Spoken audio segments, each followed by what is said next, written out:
Remember the English family who went to see the glacier? They're back home in Cornwall, southwest England, inspired to start tackling their own energy wasting. It says that the average individual in the UK is responsible for emitting 10 tonnes of greenhouse gas a year. They're calculating exactly how much climate change gases their family currently produces and how it can be reduced. Yeah, but that's the average individual. There are 5 of us here. Ah. Whichever way you look at it, this isn't good. We produce about half of our food, and we try and keep our consumption of meat and dairy down. My car runs on chip fat, and we do cycle when we can. We've just got our own wind turbine, which will produce all our own electricity. We're aiming to cut down to about 1 tonne each per year, which is apparently the sustainable amount that the world's trees and plants can reabsorb. But the big problem is flying. Just one return flight, say London to New York, would blow our entire carbon budget for about 3.5 years. Apparently, other than setting fire to a forest, flying is the single worst thing an ordinary individual can do to cause climate change.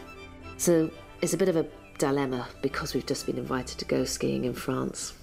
They're now flying from Newquay, which is our nearest airport, it's like 40 minutes from here, to Bergerac, which is like, you know, an hour and a half or something from it. And literally, we could leave here in the morning. We live like in Cornwall. We could leave Cornwall in the morning and be in Bergerac by sort of for lunch, after lunch.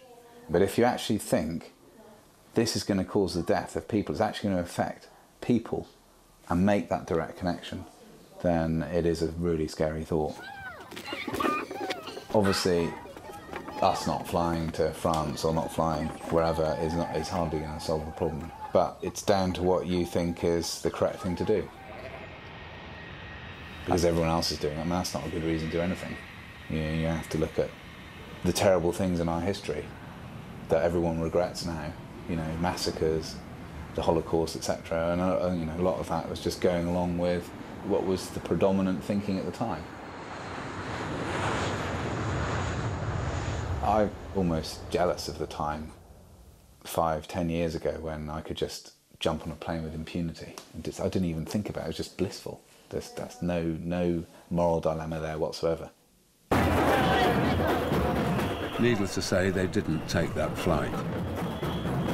And joining a climate change protest march may not be everybody's idea of a 10th wedding anniversary, but Piers and Lisa have shared ideals from the moment they met. My friend, we went along to the party together, and she just basically took me straight over to Piers and said, hey, look, you know, Piers, this is Lisa, you know, da-da-da-da-da. And that was it. That was it. We just... and spent the whole evening talking about wind turbines. Piers has been developing wind farms in Africa, America and Britain for over 15 years. But he knows that they will only help solve the climate crisis as a small part of a total reordering of Western society. And there's still this idea that somehow we have to find the solution, you know, the silver bullet. No single renewable source is going to be the solution, absolutely not. And Piers doesn't think much of the other option, whereby everyone crosses their fingers and hopes that a miracle technology will be invented in time. I'm not saying we shouldn't be developing other stuff, absolutely, we should be. We should be throwing everything at it. But you've got to make use of what's available now. And in the UK, we've got a great wind resource. We just got to bite the bullet and go for it. Piers has proposed a new wind farm at Airfield Farm in Bedfordshire, central England.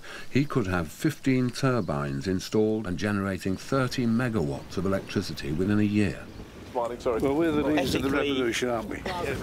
That's it. Outraged faces. Edward, I've lost your face again. Sorry, chap. You can just that's it. Yeah, good man. Right, OK. Well, the protest balloon is now going up, but while that's happening, I'll just explain where we are. This is the site of an old World War II bomber base. Phone. We all have a thumbs down as well. UK-wide surveys point to about 70 to 80% in favour of wind farms as a concept. The difficulty is when you've got one on your own doorstep, and then it's the sort of not in my backyard syndrome. Jim, what's the problem? Well, the problem really is that this is one of the least windy sites in the country. I hope it's not going to get too windy tomorrow and it wraps itself around the church. Well, I live in Coddington and we're going to be absolutely surrounded by these high masts and they're going to obliterate the view. What it normally always comes down to with wind farms is aesthetics. You know, everything else is basically put together to try and back up the ultimate thing, and the ultimate thing is they don't want it to spoil their view. But I'm a bit concerned about the low-level noise as well. The wind farm site is right next to the world-famous Centre Pod drag racing strip. Anybody you ask it, nobody's against wind energy. That's the point. Yeah. It's against inappropriate wind energy use. OK. Hypnotic. You're driving along and you tend to see the sails revolving and you're not concentrating on the driving. Ernie Braddock will benefit financially having turbines on his farm, but now he's in conflict with his neighbour, Victoria Reeves. Well, everyone is very unhappy about it. We're going to lose the value on our properties. We're not going to be able to sleep. It will make a difference. Ernie, you have no idea. Believe me. According to Victoria, they stopped a wind farm up in Scotland on their other estate in Scotland back in the mid-90s, and that was a great victory. It can't rely on the wind. It can only deliver... It's only an additive. An additive. It means Do you mean additional? Yes, it is additional. It prolongs the resources, put it that way. No, Ernie, it doesn't. Oh, it's got to. It does nothing of the sort. Got to. Believe me. It's got to. It's an emotional campaign. It's about fear, mostly based on complete bollocks, frankly. But never mind, facts are not a problem, you know. It's a fair fight. Yeah. And I hope you lose. All right.